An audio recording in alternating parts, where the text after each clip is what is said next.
तो क्या हाल चाल बच्चा लोग, गुड मॉर्निंग सभी को गुड मॉर्निंग। देखिए सिंपल सी बात है कि दिल्ली विश्वविद्यालय का मॉप अप राउंड चल रहा है एंड मॉप अप राउंड में आने वाले टाइम में बहुत सारी चीज़ें होने वाली है। मन में तरह तरह के कन्फ्यूजन होता है कि भैया मेरा फॉर्म रिजेक्ट होगा कि नहीं होगा, सीट कैसे एलोकेशन होगी। तो मैं आपको देखो बिना डराए मैं आपको मॉप अप राउंड का सिंपल सा प्रोसेस समझाऊंगा ताकि आपके मन से सारे डर निकल जाए और आपको एटलीस्ट ये पता चल जाए कि 8 तारीख को शाम के 5 बजे क्या होने वाला है और कैसे हम अपना क्या नाम है किन किन बातों का ध्यान रखें, किन किन चीज़ों को समझ के चले, जिससे ये हो सकता है कि आपको बेस्ट टू बेस्ट अलोकेशन मिल सकती है अगर आप मेरी एडवाइस मानेंगे तो। ठीक है, और आपके पैसे भी नहीं फंस पाएंगे। सबसे पहले बात करते हैं, वीडियो स्टार्ट करने से पहले कुछ कॉमन डाउट्स। देखिए बच्चों के रिगार्डिंग डाउट्स है, भैया प्रेफरेंस में कोर्स आ रहे हैं ऐसे जिनमें 0 सीट दिखा रहा है। तो देखो 0 सीट दिखा रहे तो डेफिनेटली वो पर्टिकुलर कॉलेज उस पर्टिकुलर कैटेगरी में उस पर्टिकुलर कोर्स के लिए एडमिशन ले नहीं सकता। तो ले नहीं सकता तो आप उसको प्रेफरेंस में डालोगे, उससे कोई फायदा नहीं होगा। डालो चाहे ना डालो उससे कोई फर्क नहीं पड़ता कि भाई मैंने डाल दिया कोई फर्क पड़ेगा, कोई फर्क नहीं पड़ेगा। ठीक है, तो आप डाल भी रहे हो तो भी कोई फर्क नहीं पड़ेगा, नहीं भी डालोगे तो भी कोई फर्क नहीं पड़ेगा। उसके बाद भैया एक और समस्या है कि भैया मान लीजिए मैं पर्टिकुलर पीसीबी स्टूडेंट हूँ और मेरे को आगे जाके मेरे पोर्टल पे कोर्स दिखा रहा है physics honours, chemistry honours, mathematics honours, क्या भैया मैं इन कोर्स के लिए एलिजिबल हो? आप एलिजिबल ही नहीं हो। ठीक है, आपको जो पर्टिकुलर कोर्स हैं उनकी अगर कोई स्पेसिफिक रिक्वायरमेंट है तो वो पूरा करना पड़ेगा आपको। क्लास 12th में वो सब्जेक्ट आपके पास होने चाहिए, सीयूटी से कोई लेना देना नहीं है। अगर एडमिशन बुलेटिन इन्फॉर्मेशन में ये लिखा है कि फिजिक्स ऑनर्स, केमिस्ट्री ऑनर्स को लेने के लिए as a CUET subject physics, chemistry और मैथ चाहिए, तो इसी को आप रिवर्स कर लो और ये समझ लो कि फिजिक्स ऑनर्स, केमिस्ट्री ऑनर्स लेने के लिए as a class 12 subject physics चाहिए, केमिस्ट्री चाहिए और मैथमेटिक्स चाहिए। अगर आपके पास ये सब्जेक्ट नहीं है तो आपको ये कोर्सेज प्रेफरेंस में नहीं डालने चाहिए क्योंकि अलोकेशन नहीं होगा। अब भैया मान लो डाल देते हैं तो फॉर्म रिजेक्ट होगा कि नहीं होगा उसको मैं समझाऊंगा, तो आपको पता चलेगा कि चलो एक रिस्क लेके देख लेते, कोई ज्यादा फर्क नहीं पड़ेगा। अगर आपकी इच्छा हो तो ये सिर्फ पीसीबी वाले स्टूडेंट के लिए जिनके मन में डाउट है कि भैया मैं फिजिक्स और केमिस्ट्री के लिए तो ट्राई कर ही सकता हूँ। सिमिलरली एक पीसीएम वाला स्टूडेंट कभी जूलॉजी, बॉटनी, लाइफ साइंस जैसे कोर्सेज नहीं ले सकता क्योंकि उसके पास बायो नहीं थी। इफ इन केस बायो होगी तो वो अप्लाई कर सकता है उन कोर्सेज के लिए भी। तो मैं आपको बस इतना समझाना चाह रहा हूँ कि सीयूटी जो हुआ था उसके अंदर जितने भी आपके सब्जेक्ट थे जो दिल्ली यूनिवर्सिटी ऑफर कर रही है, जो जो रिक्वायरमेंट आपकी सीयूटी के डोमेन, सब्जेक्ट और लैंग्वेज को मिला के मांगी गई थी, सेम सेम रिक्वायरमेंट आपकी क्लास 12 से मांगी गई है। अगर आप उस क्लास 12 की रिक्वायरमेंट को पूरा नहीं करते तो इन डेट केस आप वो पर्टिकुलर कॉलेज में एलिजिबल नहीं रहोगे एडमिशन लेने के लिए। फॉर एग्जाम्पल की बात करेंगे, कई ऐसे कोर्सेज है जिनके लिए एक सब्जेक्ट एज अ कंपलसरी रखा गया था, जैसे कि अगर मेरे को इकोनॉमिक्स ऑनर्स चाहिए तो मेरे को मैथमेटिक्स होना जरूरी है। तो इसका मतलब ये है कि जो 4 सब्जेक्ट में से जो कट ऑफ बनेगी वहां पे देखो सिंपल सी बात है, आर्ट्स के हर एक कोर्स में 4 सब्जेक्ट से कट ऑफ बन रही है, कॉमर्स के हर एक कोर्स में 4 सब्जेक्ट से कट ऑफ बन रही है, बाकी आपका बीबीए, बीएमएस इन सब में भी 4, सिर्फ साइंस के कोर्स को छोड़ के 3 सब्जेक्ट में बन रहे हैं, बाकी सब में 4 की कट ऑफ बन रही है। ठीक है, अब अगर बात करते हैं कि भैया ऐसे कोर्सेज जैसे कि इकोनॉमिक्स में एक मैथमेटिक्स कंपलसरी है, तो मैथमेटिक्स फिर होना चाहिए आपके पास क्लास 12 में। ठीक है, एक लैंग्वेज कुछ भी होगा, हिंदी होगा, इंग्लिश होगा, बंगाली होगा, जर्मन, जो भी होगा। क्लास 12 में 2 लैंग्वेज था, कंसीडर एक करेंगे जो बेस्ट होगा। उसके अलावा 3 आपके क्लास 12 के मेन सब्जेक्ट होने, मतलब सब्जेक्ट होने चाहिए, मेन वेन से कोई लेना देना नहीं। ऑप्शनल सब्जेक्ट को तो भी चल जाएगा, बस सब्जेक्ट होना चाहिए। उसमें से भी जिसमें बेस्ट स्कोर करा जाता है उसको काउंट करा जाता है, यानी आउट बेस्ट 4 हम सेलेक्ट करते हैं। दिल्ली विश्वविद्यालय ये कहता है कि बेस्ट 4 हम सेलेक्ट करेंगे, चाहे आपने 5 सब्जेक्ट दियो, 6 दियो, 7 दियो, चाहे 4 ही दियो, हम बेस्ट ऑफ 4 सेलेक्ट करेंगे। उस बेस्ट ऑफ 4 में एक लैंग्वेज रखेंगे, बाकी 3 अदर सब्जेक्ट होंगे। ऐसा नहीं हो सकता कि अदर सब्जेक्ट में कोई दूसरी लैंग्वेज भी आप डाल दो। ठीक है, तो एक तो ये मैं आपको समझाने की कोशिश कर रहा हूँ कि अगर आप ये सोच के चल रहे हैं कि मेरे को इकोनॉमिक्स ऑनर्स जैसा कोर्स मिल सकता है विदाउट मैथमेटिक्स, तो पॉसिबल नहीं है। ठीक है, उसके अलावा भैया मेरे को बीकॉम ऑनर्स जैसा कोर्स मिल सकता है विदाउट अकाउंटेंसी, विदाउट मैथमेटिक्स, तो वो भी पॉसिबल नहीं है। तो यही समस्या है, तो आपको देखनी पड़ेगी। सेम केस आपका बीएमएस, बीबीए और बीबीई में भी है। ठीक है, इन सब में आपको देखने को मिलेगा। बीटेक का भी सेम ही हाल है, ऐसे भी बीटेक की अब सीटें तो बची नहीं है। ठीक है, और ऐसे कोर्सेज जहाँ पे जीटी रिक्वायर्ड था, ठीक है, जहाँ पे भी सीयूटी के अंदर जीटी रिक्वायर्ड था, तो अब जीटी की जगह पे उन पर्टिकुलर कोर्स के लिए सिर्फ 4 सब्जेक्ट चाहिए। ठीक है, अगर कोई स्पेसिफिक एक सब्जेक्ट कंपलसरी रखा गया है तो वो स्पेसिफिक एक सब्जेक्ट कंपलसरी होना चाहिए। अगर कंपलसरी वो स्पेसिफिक एक सब्जेक्ट नहीं है तो कोई से भी 4 चल जाएंगे, काम चल जाएगा, बस एक लैंग्वेज होना चाहिए। तो ये आप समझो, प्रेफरेंस बनाते समय आपको इन बातों को तो ध्यान रखना है। अब भैया एक नया सवाल आता है कि भैया मान लो प्रेफरेंस सबमिट करने का ऑप्शन नहीं आ रहा है, ज़रूरत नहीं है, ठीक है। अगर देखो ऑप्शन आ गया तो वेल एंड गुड, नहीं आता है तो ऑटो लॉक हो जाएगी, ठीक है। 7 तारीख शाम के 5 बजे ऑटो लॉक हो जाएगी। इन दोनों केस में आपकी प्रेफरेंस सेव ही हो रही है। बस आपको क्या करना है, आप जो भी बीच में चेंजेस करते हैं उसको सेव करते रहा करो, ठीक है। तो अगर ऑप्शन आ गया वेल एंड गुड, नहीं आता है तो भी ठीक है। आ जाए आप इधर मॉपअप राउंड की तरफ। भैया देखो, अब मॉपअप राउंड के प्रोसेस को समझो। देखो, दिल्ली विश्वविद्यालय ने आपको 7 तारीख शाम के 5 बजे तक आपको टाइम दिया है कि आप मॉपअप राउंड की प्रेफरेंस लिस्ट बना सकते हैं। यानी आज 6 तारीख है, सैटरडे, कल संडे 5 बजे तक। 8 तारीख मंडे शाम के 5 बजे आपकी सीट एलोकेशन होगा। क्या भैया ये 8 तारीख को ही सारी सीट एलोकेशन हो जाएंगी? बिल्कुल नहीं, ठीक है। 8 तारीख को नहीं होगा, पूरा का पूरा नहीं होगा। तो भैया प्रॉपर कितना टाइम देगा कॉलेज को? दिया गया 8, 9, 10, 11, 4 दिन का टाइम है। 8 तारीख 5 बजे से लेके 11 तारीख 5 बजे तक का टाइम है कॉलेज को सीट देने के लिए। ऐसा नहीं है कि भैया 8 को सीट दे दी है और फिर डॉक्यूमेंट वेर, ऐसा कुछ नहीं होगा। देखो सुनो प्रोसेस कैसे काम चलता है। मान लो फॉर एग्जांपल मैं एक स्टूडेंट हूँ, मैंने अपनी प्रेफरेंस लिस्ट में 50 प्रेफरेंस डाली है, ठीक है। यहाँ पे ऐसा कुछ नहीं होता कि कौन सी प्रेफरेंस ऊपर है कौन सी प्रेफरेंस नीचे, इससे कोई लेना देना नहीं होता, ठीक है। कि जो ऊपर है वो मिलेगा, जो नीचे है वो मिलेगा, ऐसा नहीं होता मॉपअप में। अब मैंने 50 प्रेफरेंस डाली है। 50 प्रेफरेंस में ऐसा हो सकता है कि मेरे को मान लो, फिर भी मैंने प्रेफरेंस अपने अच्छे से अरेंज करी कि टॉप टू बॉटम ही अरेंज करी, ठीक है। अब तक तो मैंने ऐसे ही करा। 50 प्रेफरेंस से इनकेस मान के चल लो कि मेरे को 15th नंबर की प्रेफरेंस मेरे को मिल गई। तो ये मिली मेरे को 8 तारीख शाम के 5 बजे, तुरंत उसी समय मिल गई। मैंने उसको एक्सेप्ट करा, ठीक है। एक्सेप्ट करा, अब वो कॉलेज के पास डॉक्यूमेंट वेरिफिकेशन के लिए चले गया। वो पहले मेरी मिनिमम एलिजिबिलिटी चेक करेगा, क्या मैं उस कोर्स के लिए एलिजिबल हूँ कि नहीं हो। उसके लिए वो सेम क्लास 12 के मार्क्स सब्जेक्ट चेक करेगा। अगर मैं एलिजिबल नहीं होता तो वो पर्टिकुलर कॉलेज एंड कोर्स उस सीट को रिजेक्ट कर देगा। फॉर्म रिजेक्ट नहीं हो रहा, वो सीट रिजेक्ट हो रही है, ठीक है। मान लीजिए इनकेस रिजेक्ट नहीं होता तो वो अपना टाइम लेगा कॉलेज, उसको डॉक्यूमेंट जल्दी हो जाता है। ये सारे डॉक्यूमेंट वेरीफाई करवर के, मेरी कैटेगरी चेक करके, मेरे सब्जेक्ट एलिजिबिलिटी चेक करके, ये 2 डॉक्यूमेंट चेक करके और मेरे को क्या कर देगा, सीट अलोकेट कर देगा, ठीक है। Simple thing. कोई डाउट होगा तो वो क्या नाम है, आप क्यूरी राइज करेगा, वरना वो मेरे को सीट अलोकेट कर देगा। जैसी सीट मेरे को मतलब वो अप्रूव कर देगा, मेरे पोर्टल पे पेमेंट लिंक आ जाएगा। क्या भैया मेरे को पेमेंट करनी? नहीं, अभी मत करना। अगर मेरे से बात सुन रहे हो तो पेमेंट मत करना, ठीक है। पेमेंट के लिए रुके रहो। क्यों कह रहा हूँ? देखो मान लो मेरे को 8 तारीख शाम के 5 बजे मेरी 15th नंबर की प्रेफरेंस मिली। हो सकता है कि 8 तारीख शाम के 7 बजे मेरे को मेरी 12th नंबर की प्रेफरेंस मिल जाए। हो सकता है कि 8 तारीख रात के 11 बजे मेरे को अपने 10th नंबर की प्रेफरेंस मिल जाए। ये भी हो सकता है कि मेरे को 9 तारीख दोपहर के 12 बजे तक मेरे को मेरी अपने 5 नंबर की प्रेफरेंस मिल जाए।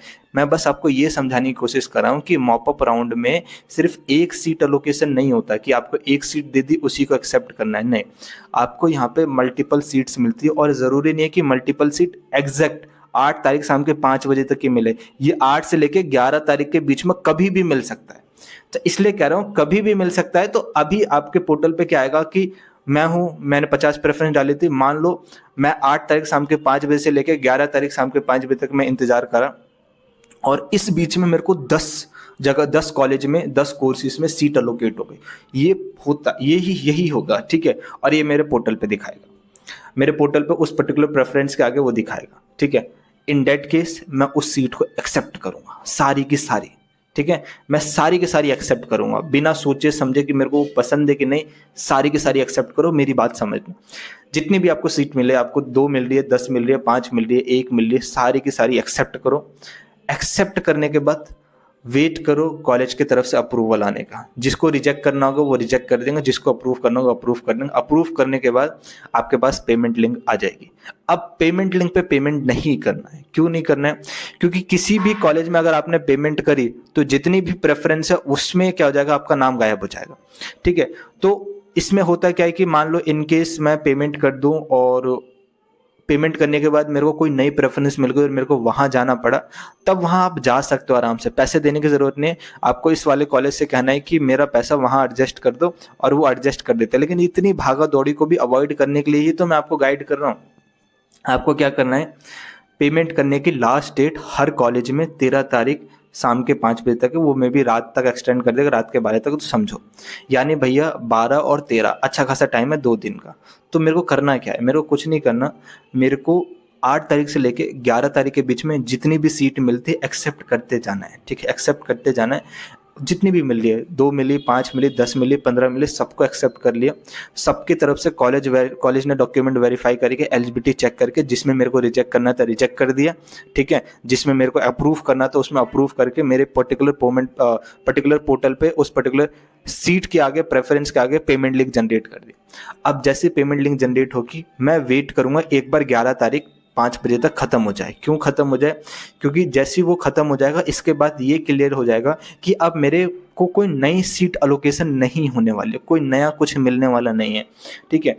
नया कुछ मिलने वाला नहीं है तो साफ चीज़ें क्लियर हो जाती है कि अब जितनी भी सीटें मेरे को अप्रूव कर रखी है प्रिंसिपल ने, ठीक है, सिर्फ उनमें से मेरे को किसी एक को चूज करके पेमेंट करना। मैं आपको बस भागा दौड़ी से बचा रहा हूँ कि आप एक जगह पेमेंट करेंगे फिर दूसरी जगह शिफ्ट करेंगे, तो इससे बेटर है कि सारा का सारा इंतजार करो कितने आपके पास ऑप्शंस आते हैं। जितने ऑप्शंस आते हैं उनमें से सबसे बेस्ट ऑप्शन को पिक करो, पिक करने के बाद वहाँ फी पेमेंट कर दो और उस पर्टिकुलर कॉलेज में चले जाओ, ठीक है। ऐसे करोगे तो सबसे सेफ रहेगा और विदाउट टेंशन रहेगा, क्योंकि छोटी मोटी भी गड़बड़ कर दोगे तो दिल्ली विश्वविद्यालय आजकल उतनी हेल्प करने को तैयार है नहीं। जिसको जो कहना है कि तारीफ करते रहे, तारीफ करने वाले तो करते ही रहेंगे विश्वविद्यालय की। तो जब देखो गलती आए तो अवॉइड तो कर नहीं सकते ना, ठीक है, गलती आए तो सामने तो लानी पड़ेगी, तो कोई हेल्प तो होगी नहीं। तो इसलिए मैं आपको कह रहा हूँ कि अगर आपको कोई भी सीट मिलती है 11 तारीख तक इंतजार करो, हड़बड़ी में पेमेंट करने की ज़रूरत नहीं है। 12 तारीख 13 तारीख अच्छा खासा टाइम है पेमेंट करने के लिए, उस समय पेमेंट कर देना जो भी आपकी बेस्ट प्रेफर सीट होगी उसमें। भैया मान लीजिए इन केस मैं कंफ्यूज हो जाता हूँ, तो मैं कंफ्यूज हो रहा हूँ कि मेरे को 10 लोकेशन है, 5 लोकेशन है, उसमें से चूज़ कौन सा करूँ। तो चूज़ करने का सिंपल सा बेस्ट तरीका है, अपने कोर्स को प्रायोरिटी दो, ठीक है। भैया कोर्स उतना इंपॉर्टेंट नहीं है तो कॉलेज को प्रायोरिटी दो। कॉलेज की लिस्ट मैंने डिस्क्रिप्शन में डाल रखी है, जो कॉलेज सब जिस रैंकिंग पे ऊपर है उसमें जाके एक्सेप्ट कर लो।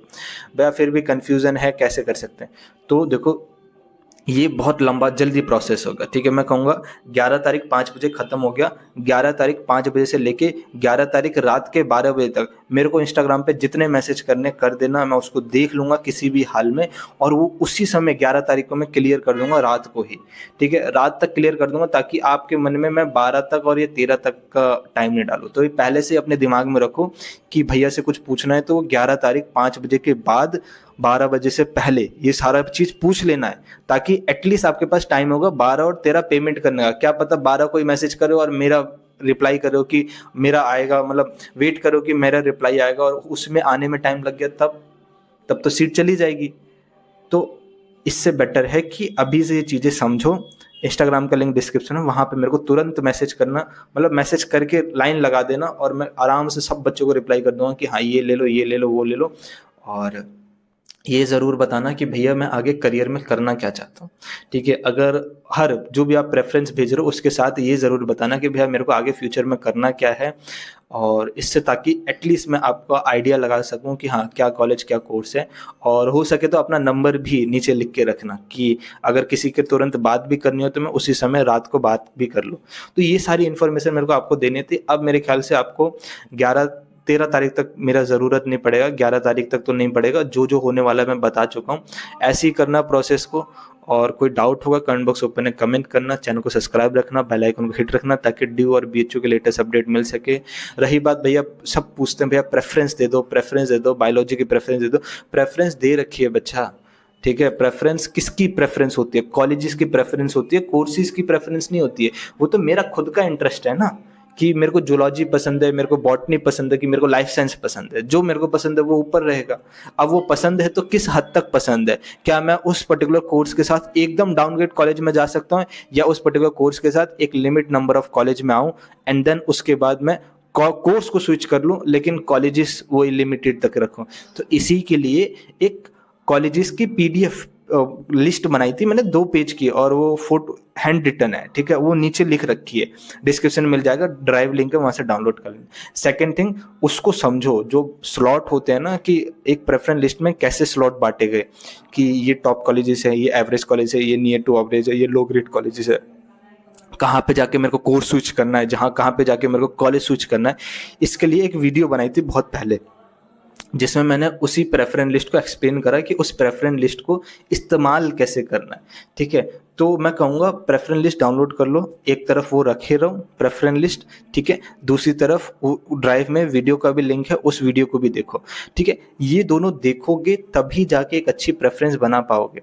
कोई आके आपको ये कह देगा कि लो मैं अरेंज करके देता हूँ, जूलॉजी दे देता हूँ, बॉटनी देता हूँ, वो तो अपने अकॉर्डिंग दे रहा है ना, चाहे वो पैसे में दे, चाहे क्या नाम है फ्री में दे। इसलिए मैं कहता हूँ अपने इंटरेस्ट के अकॉर्डिंग प्रेफरेंस बनाओ। ठीक है, एज अ कॉलेज स्टूडेंट्स आपको बहुत सारे काम खुद ही करने पड़ेंगे, बस आपको रिसोर्सेज मिल सकते हैं, तो वो रिसोर्सेज मैंने आपको दे दिए, और इससे ज़्यादा आपको रिसोर्सेज की ज़रूरत नहीं है, क्योंकि कॉलेज की स्पेसिफिक रैंकिंग दे दी, आपको ब्लाइंडली उसे फॉलो करना है।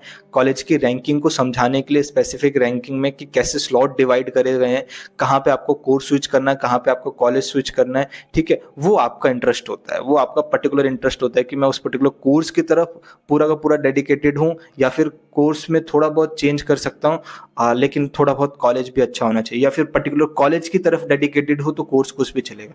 ये इट्स योर डिसीजन, ये आपको खुद ही लेना पड़ेगा।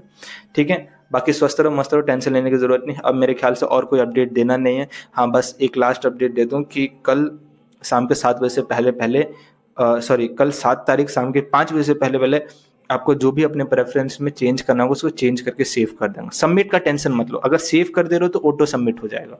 ठीक है, सबमिट का ऑप्शन आ गया, वैलिड कोड नहीं आता तो ऑटो सबमिट हो जाएगा, उसकी टेंशन लेने की जरूरत नहीं।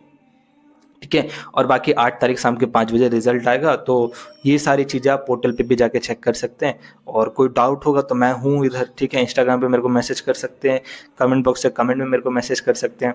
ठीक है, चलिए स्वस्थ रहो, मस्त रहो, टेंशन लेने की ज़रूरत नहीं है, घबराने की ज़रूरत नहीं है। जितनी भी हेल्प होगी मैं पॉसिबल करने की कोशिश करूँगा आपकी। और that's it from my side. और बाकी आपको कोई हेल्प चाहिए होगा तो बता देना। और कॉलेज में अगर एडमिशन हो जा रहा है, आप सबके लिए बहुत सारी चीज़ें अभी हैं बताने के लिए, और कुछ सरप्राइजेस भी हैं जिसमें आप अपने करियर को बूस्ट कर सकते हैं। आने वाले टाइम में मैं लॉन्च करूँगा, तो आपको एज अ आगे जाके करियर में बहुत सारे बेनिफिट्स देखने को मिलने वाले हैं। तो कुछ दिनों तक वीडियोस और आएंगे आफ्टर एडमिशन, तो चैनल को सब्सक्राइब ज़रूर रखना, बेल आइकन को हिट रखना, और कॉलेज में भी बहुत काम आएगा तो चैनल को सब्सक्राइब ज़रूर रखना। ठीक है।